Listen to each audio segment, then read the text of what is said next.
Right, so at this point in the instructions, what you should have done is turned off Google Play Protect and downloaded the software and created an account on Kids Protect.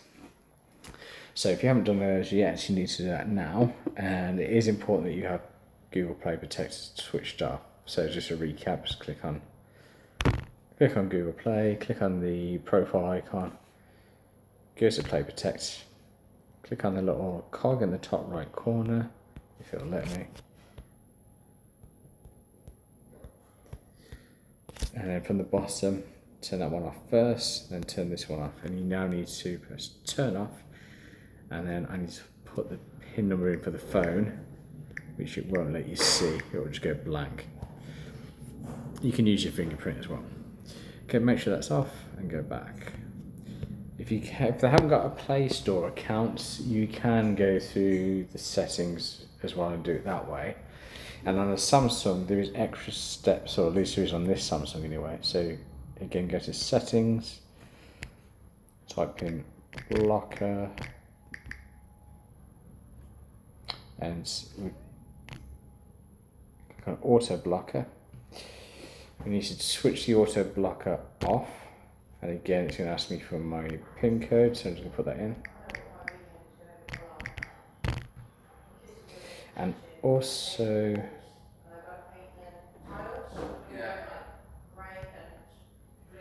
app protection as well, so I can better turn that off as well.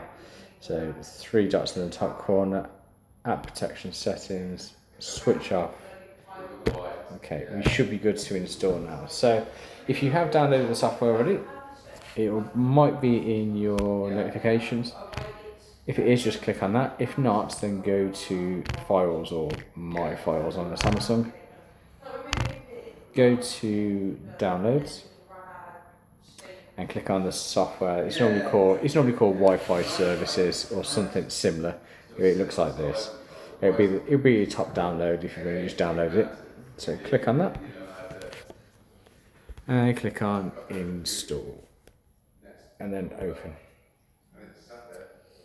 Now allow, and now what you need to do is type in your account details for the parent login on Kids Protect. I'm just going to pop my password in. I'm just going to pause the video here whilst I do that.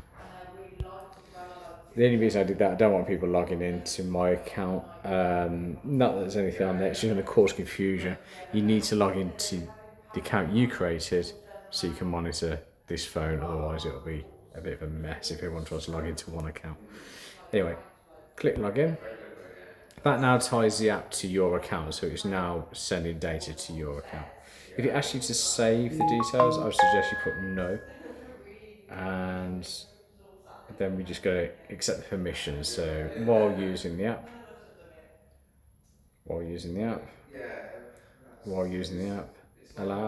allow. One of them you need to press the middle one. So it's allow all. So it then opens up location permissions. Make sure you change that to allow all the time, and then back. And for this point, we're just going through a tick list of everything that needs to be done in order to get the device working. The software working. So click on the top one first, obviously, and go to installed apps, and you'll see at the bottom there you've got Wi-Fi Services Assistant. That's our app. It's greyed out, but we need you to click on it and press close. If you don't do that, you can't do the next step. So once you do that, hit the back button, get back to this page, you'll see it's ticked off, and go to the next step. Click on this, and this time you hit the 3 dots, top right corner, go to allow restricted settings, and again, you need to enter the PIN number or fingerprint. Then you just go back, and that's one is ticked off. Right. Mute Play Store, so click Fix. If the notifications are on, which this phone's already off anyway, then just turn them off, go back. Device Admin, click on this, click on Activate. Accessibility Guard, click on this, and Installed Apps, Wi-Fi Assistant, just the top one, on, allow, back, back, back. You might find that some of the menus are slightly different on your phone, but it's the same sort of thing. So backdrop optimization, click on allow, appear on top. This one we need to find the app. You see it actually highlighted itself at the bottom here. It's Wi-Fi services. Just like I said earlier, the name of the app may differ from time to time. So in the future, if you download this, you might be called something different, but it'll always be called the same thing during the steps, if that makes sense. Turn that on, go back. Click on the next one. Again, find the same app. It's in the bottom. Turn it on, go back. Notification monitor. Click on it. It's the bottom one again. Turn it on. Allow. Go back. System settings. Turn it on. Allow permissions. Go back. All file access. Turn that on. Turn that on. Go back. Location services. Mine's already on, but if yours isn't, then you'll need to click on that and the same sort of thing. Turn it on and go back again.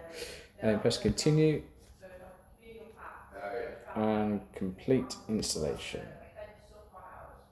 Okay, so at that point the software is installed.